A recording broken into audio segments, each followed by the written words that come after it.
Ini pola pikir dungu yang seperti ini yang saya bilang, jangan memprovokasi lagi.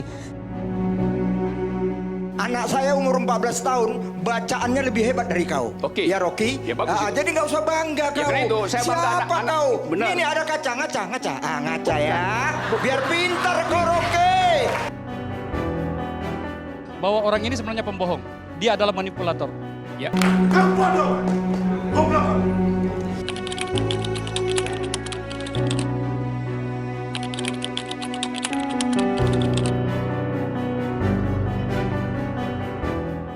Di situ ada ideologi, di situ ada filsafat, di situ ada metode berpikir, bahkan ada metode perjuangan. Oke, you mau sampai di situ? Ya. Oke, saya layan coba. Oke. Walaupun dilontarkan berbagai argumen yang cukup pedas, tapi lihatlah bagaimana cara orang ini melibas mereka dengan santai. Saksikan terus videonya sampai selesai. Bapak arogan, kenapa? Karena Bapak merasa pinter sendiri dan Bapak sok tahu. Jadi nggak baik juga ketika ILC ini ditonton oleh seluruh rakyat Indonesia, tapi isinya yang seperti Pak Gerung tadi sampaikan. Itu nggak benar, Pak. Yang benar? Ya yang benar itu Bapak bersikap fair. Bersikap fair artinya pro Jokowi? Oh enggak. Oh, oke. Enggak. Thanks. Maaf ya. Beliau tuh emang killer banget, galak banget, tapi emang memaksa kita semua anak-anak bimbingannya untuk benar-benar baca, benar-benar lulus dan benar-benar ngerti karena kita makanya jadilah seorang Dian Sastro yang sekarang. Betul, karena karena tujuannya dipertajam. yang sayangnya sekarang beliau udah nggak ngajar di UI lagi, jadi udah nggak ada lagi tuh yang keramasin anak-anak Gen Z zaman sekarang tuh, karena udah nggak ada Rocky Gerung lagi di filsafat UI. Cuma memang itu cara dia ngajar kali ya, jadi dia pengen kita tuh bagus tapi tough love banget gitu loh. Mentalitinya juga dapat. Mentalitinya abis, pokoknya kalau misalnya lo ketahuan ngarang bebas dan lo disuruh baca nih, lo disuruh baca buku yang jadi PR lo, terus lo nggak beneran baca, Wak, terus lo sok ngarang-ngarang belaga ngerti, abis. Dan dia tahu itu. Dia tahu abis. Dia pasti uji terus ya. Wah.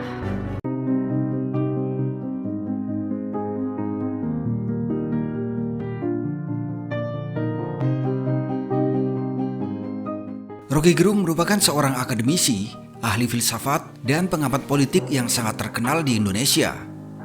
Bagaimana tidak, dengan kemampuannya, Rocky sanggup membuat politikus-politikus handal panas dingin saat berdebat dengannya. Bahkan bisa dikatakan, hingga saat ini belum ada satu orang pun yang bisa mempermalukan Rocky Gerung saat berdebat di televisi dan di acara lainnya. Dengan kemampuan bicaranya yang seperti itu, siapa sebenarnya Rocky Gerung? Mari kita bahas secara lengkap di sini.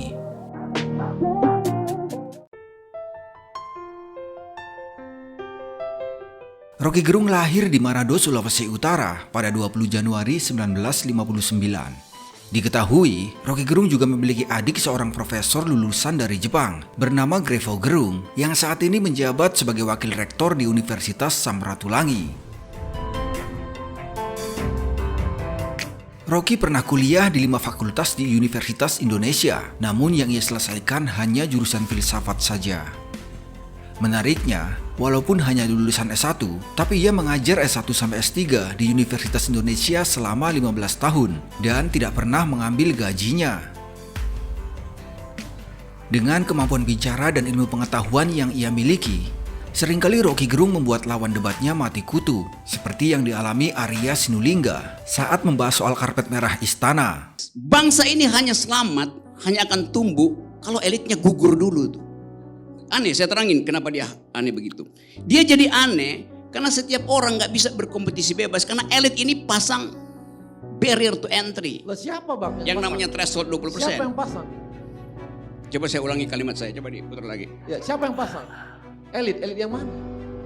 Tahun berapa? Terus lagi, 2 kalimat lagi Anda terjebak nanti. Enggak, tahun berapa? Iya, terus lagi kalimat terakhir Itu coba. aja, tahun berapa? Anda nggak tahu undang-undang yang masang threshold itu. Baca aja undang-undangnya, undang-undang tahun berapa? Elit mana? Bukan elit yang sekarang, elit yang sekarang. Nomor 17 tahun 2017. Coba udah dia jawabin, udah dicatat tuh. Catat baik-baik. Undang-undang pemilu. Dan dicatat, disimpan di otak, jangan disimpan di toilet.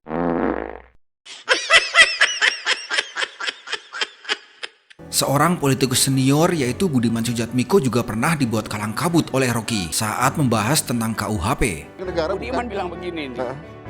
Ini ada orang yang membenarkan diri sendiri tuh, menyalahkan orang terus itu. Apa yang salah dengan menyalahkan orang? Setiap hari gue salahin Budiman itu. Terus jadi radikal gue. Mengkafirkan orang. Tapi mengkafirkan orang ya. Mengkafirkan orang. Kamu menyalahkan aku tidak pernah punya presiden sejarah terjadi pembunuhan. Tapi kalau kamu Mengkafirkan orang. bisa dibunuh. Itu punya sejarah historis pada dibunuh. Atau kamu menyerang rasku, kamu menyerang etnisku, pernah punya sejarah pembunuhan. Tapi kamu mengkritikku, menyalahkan aku terus tidak pernah ada presiden pembunuhan. Jadi beda-beda. Apakah itu dibiarkan saja gitu loh, Bung Rocky? Apakah kita diam saja? Konteks tadi yang di Jerman. Pertanyaan saya, ada di KUHP enggak tuh? Apanya? Yang mana? Segala macam itu.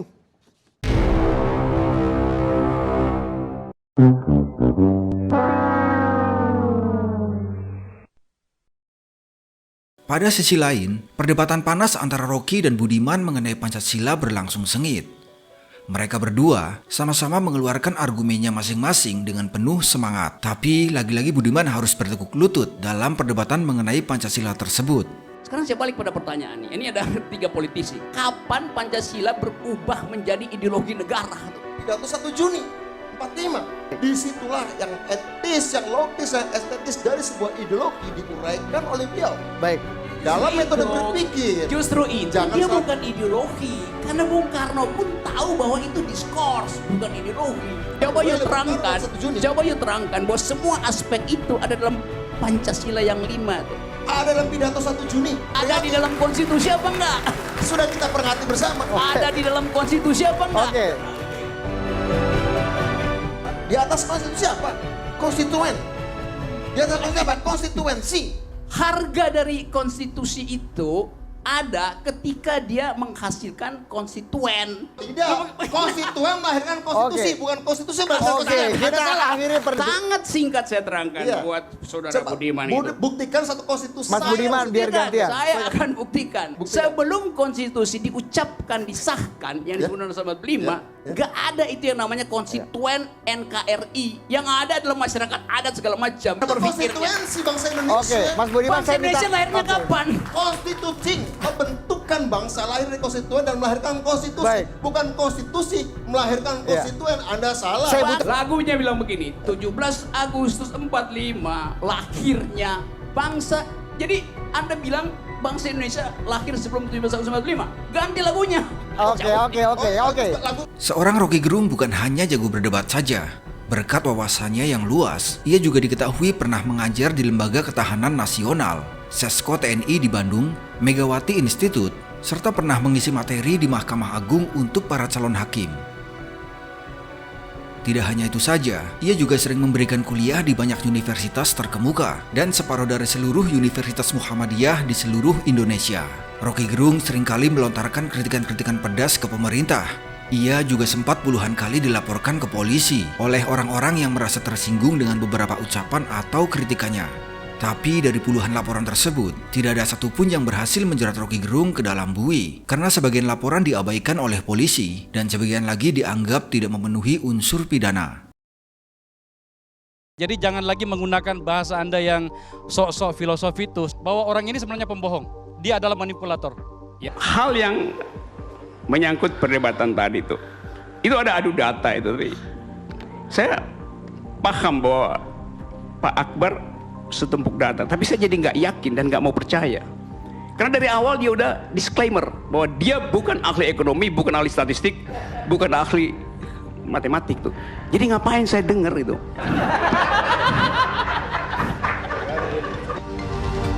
Pak Rocky, Anda udah Pak Rocky, seharusnya Anda sudah paham ketika saya mengatakan bahwa saya bukan ahli ekonomi, yang saya paparkan adalah data yang sebenarnya tidak perlu Anda bantah lagi. Ya memang saya ngerti, karena itu slide PowerPoint tadi. Orang yang suka bikin PowerPoint biasanya nggak punya power dan nggak punya point sebetulnya.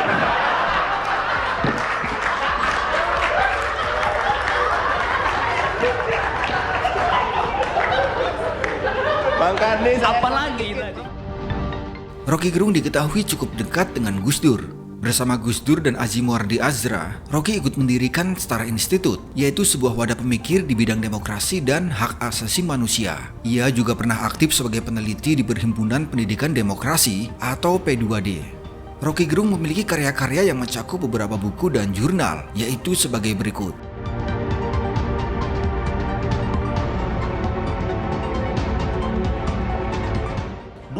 2019 dia turun menjadi 19,24%. Itu indikasi nyata kualitas demokrasi kita semakin baik. Dia presentasi golputnya memberikan harapan yang luar biasa bahwa kalau BW menyebutkan bahwa ini adalah pemilu terburuk, biar saja.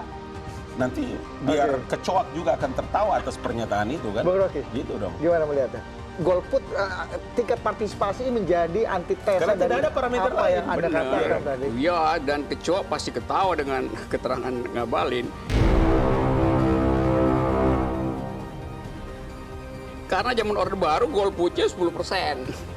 Korea Utara golputnya 0. Gitu. Apa demokratis?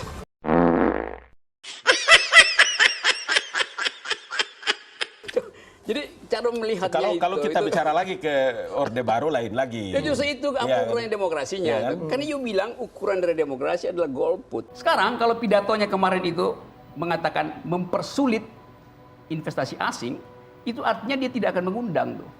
Nah yang dia promosikan selama ini adalah minta supaya investor asing masuk. Kan kontradiksi kan? Kemarin dia tidak mengatakan asingnya. Dia cuma katakan investasi jangan dipersulit. Ini dua hal yang berbeda. Jadi asing tidak dipersulit? Bukan, ini dua hal yang berbeda. Sebentar loh. Ini dua hal yang berbeda. Bahwa investasi bisa dari dalam dan bisa dari luar. Dan saya pikir, coba kita baca berita 2014 itu dengan jadi yang tidak dipersulit yang dari luar apa yang dari dalam? Yang jelas bahwa dia tidak pernah menolak investasi asing sekalipun. Dia tidak menolak loh. 2014 menolak apa tidak? Mempersulit tidak bisa ditafsirkan menolak. Oh, jadi mempersulit bukan menolak itu? Memangnya menolak itu pasti mempersulit? Nah, di situ kesulitan pikiran saudara. Bukan, itu yang melihat lebih aneh. Gitu. Bagaimana mungkin? Gimana guys? Apa pendapat kalian tentang seorang Rocky Gerung? Tulis di kolom komentar ya.